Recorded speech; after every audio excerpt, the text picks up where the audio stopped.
Aquí comienza Marquemos un Norte, periodismo alternativo, movimiento originario por la vida, el planeta y los derechos humanos. Marquemos un Norte, nuestro norte es el sur. Conduce Ricardo Silva.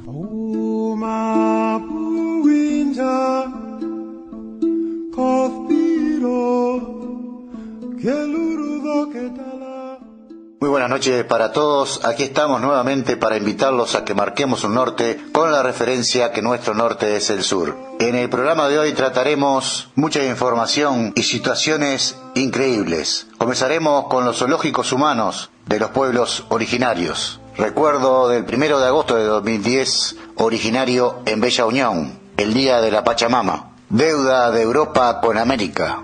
La mujer, sabiduría, desarrollo sostenible en Pachamama. Información sobre el flúor, veneno que nos suministran. Cosmovisión y convenio 169 sobre pueblos indígenas. Y compartiremos el espacio musical con las notas y los sonidos que trascienden la comunicación. Vamos a comenzar el programa yendo al primer espacio de Marquemos un Norte.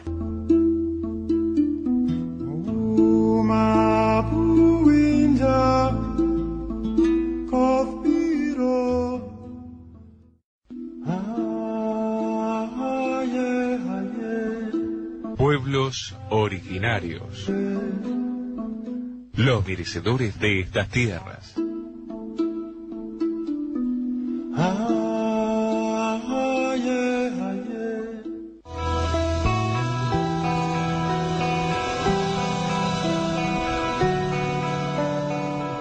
En este espacio queremos tratar un tema muy delicado de la historia negra de la humanidad, cuando originarios tanto del norte como del sur, tenían el destino marcado para participar en un zoológico humano.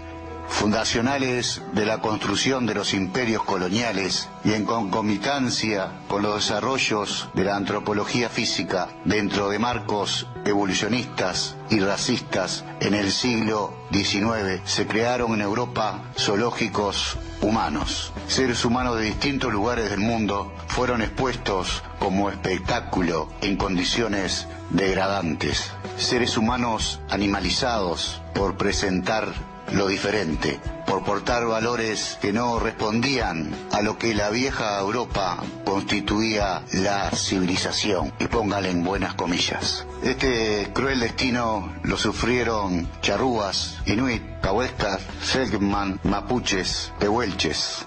Abraham Ulricab fue un unit que junto a su familia fue parte de una exhibición de zoológico humano en la Europa de 1880. El 26 de agosto de este año, Ulricab, junto con su esposa Ulrike, sus dos hijos, Sara y María, y su sobrino Tobías, de 20 años, partieron a bordo de la goleta Eisbar con destino al zoológico de Hamburgo. Junto a ellos otras familias cuyos nombres eran Terrañac, Paingo y Nogasá. Una pareja de mediana edad junto a su hija adolescente. Las dos familias unit llegaron a Hamburgo el 24 de septiembre de 1880 y fueron exhibidos en el zoológico Tierpark Zelllinger, Hamburgo. 8 días más tarde fueron trasladados al zoológico de Berlín, donde permanecieron un mes para luego ser exhibidos en diferentes lugares de Europa. El responsable fue Karl Agenberg, un domador y director de circo alemán, quien ya en 1874 había exhibido samoanos y lapones, y en 1876 en París, Londres y Berlín a personas de la nación nubia junto a animales salvajes. Luego de ello es que se decidió a exponer esquimales unit en su zoológico de Hamburgo. Poco a poco los unit comenzaron a enfermar de viruela. Abraham murió el 13 de enero y su esposa Ulrike, la última en vivir, el 16 de enero de 1881. 5 meses después de su partida, todos estaban muertos. Abraham describió en su diario las penurias y humillaciones que habían sufrido. El 25 de febrero de 1833 fueron trasladados contra su voluntad a Francia 4 originarios de la nación charrúa: Baimaca, Perú, Senaqué, Tacuabé y Huyunusa.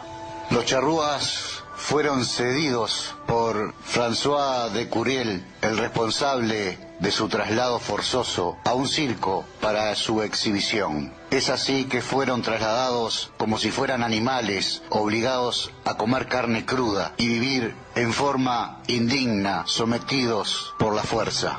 Estos integrantes de la nación charrúa, de un pueblo con activa participación en las guerras de la independencia, dentro del ejército artiguista y la cruzada libertadora, y para quienes la vida era concebida solo en libertad y en su tierra, en la inmensa llanura o en la espesura del monte criollo, no tuvieron muchas alternativas para defender su dignidad. Fueron llevados a Europa viajando en la bodega del buque Fotón, encerrados en una jaula de hierro. A partir del 13 de junio son expuestos a la curiosidad pública en el número 19 de la calle Chauncey de Antin, en el distrito 9 de París.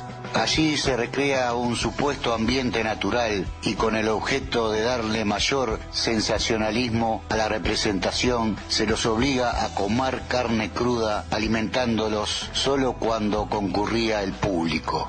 Senaqué era médico y fiel amigo del cacique Baimaca, junto a quien luchó durante la guerra contra el Brasil. Murió en Francia el 27 de julio de 1833, luego de 4 días de agonía. Su cuerpo no fue enterrado, pasando a ser posesión del Museo de Historia Natural de París y luego del Museo del Hombre.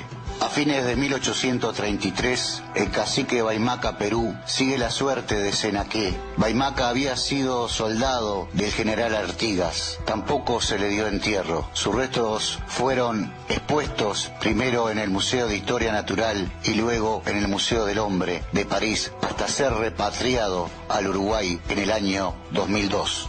La crónica señala que era honrado, sabía hacer justicia y la confianza en su fuerza lo fue orientando, abriendo el camino que pronto le llevaría al cacicazgo de la tribu a la cual pertenecía. Llegó a ser poderoso, no como acaudalado, porque ningún indígena de nuestro suelo gozó de opulencia, sino por sus estimables condiciones expuestas en defensa de los intereses de su tribu y de su terruño.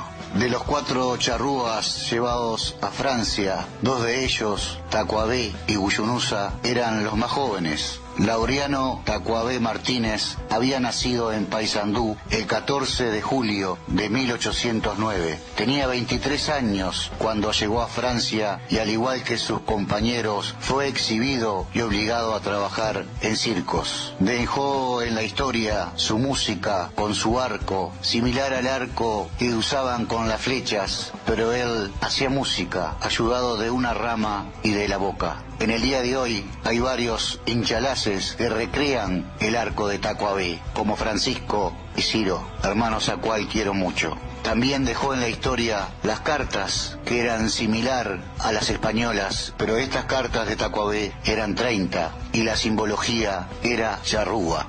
El memorial de Sal si puedes es una representación de lo que había estampado Tacuabé en esas cartas. Huyunusa había nacido el 28 de septiembre de 1806 en el departamento de Paysandú, donde fue bautizada como María Micaela. Cuando fue vendida y embarcada junto con su compañero el cacique Baimaca Perú, Huyunusa estaba con 2 meses de embarazo. Su niña nació el 20 de septiembre de 1833. 10 meses después, Huyunusa murió de tuberculosis en un hospital de la ciudad de Lyon. Tacuabé, que la había acompañado en toda su enfermedad, tomó a la niña y huyó con ella, no quedando rastros de ninguno de los dos. Y esta parte de la historia es la que me emociona y me conmueve en lo más profundo, donde Tacuabé muestra su parte masculina y su parte femenina,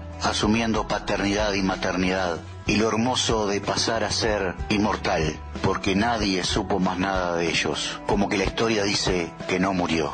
Normalmente a los niños, como en el caso de la hija de Uyunusa, se le pintaban líneas azules dibujadas en la frente para que sus hijos, al mamar de los pechos, recordaran la pradera y los grandes ríos de donde pertenecían.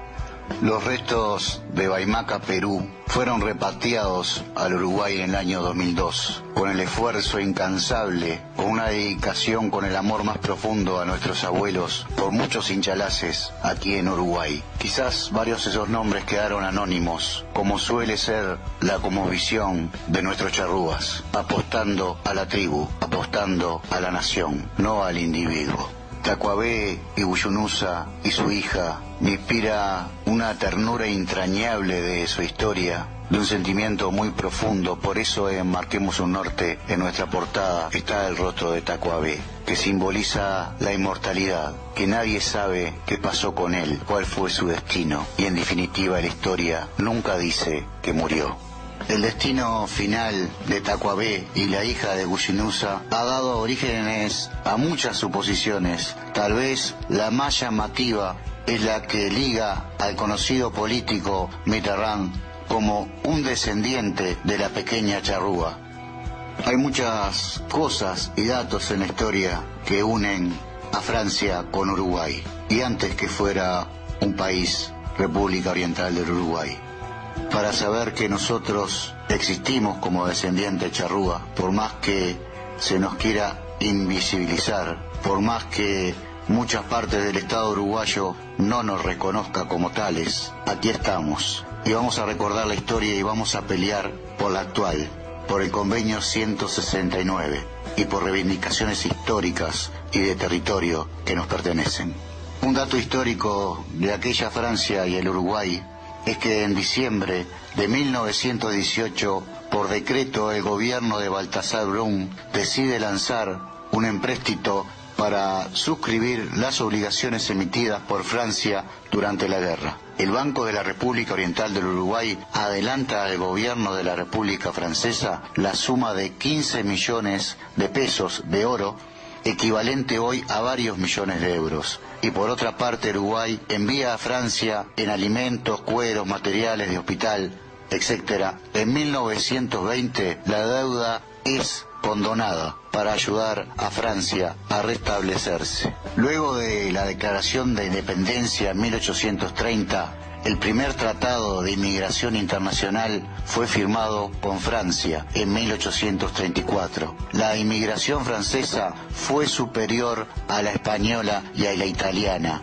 De 1835 a 1842, de 32.934 inmigrantes, 17.765 fueron franceses, 8.281 españoles y 7.894 sardos. En el curso del siglo XIX, un tercio de la población residente en Uruguay era de origen francés. La presencia francesa fue activa en la vida cotidiana del Uruguay del siglo XIX. La primera cámara de comercio francesa en el mundo fue la franco-uruguaya.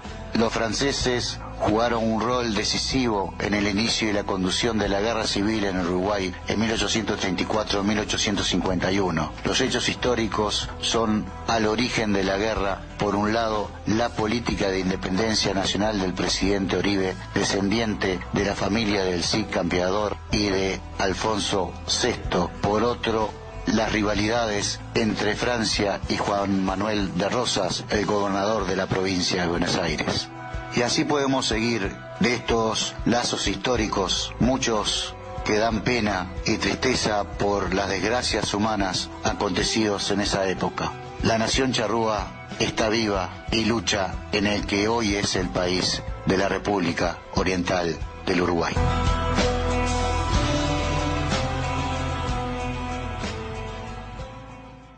Soy el indio Tacuabé, quizás te llame Baimaca, Uyunusa En el último censo en Uruguay, casi el 5% se reconoció como descendiente originario. Son alrededor de 160.000 personas que hoy no tienen ni una ley que hable de sus derechos. Firmá por el convenio 169 de la OIT, por los derechos de los pueblos originarios. Invocas a mi raza cuando juega la celeste. Redujeron nuestra tribu a un monumento en el Prado. Porque la garra charrúa es mucho más que un gol uruguayo. Y hoy te proclamas charrúa, el de la garra charrúa. Acércate a la radio a firmar y saldaremos esta deuda histórica que tiene el Uruguay con los originarios de estas tierras. CONACHA, Consejo de la Nación Charrúa. De ojos celestes charrúa.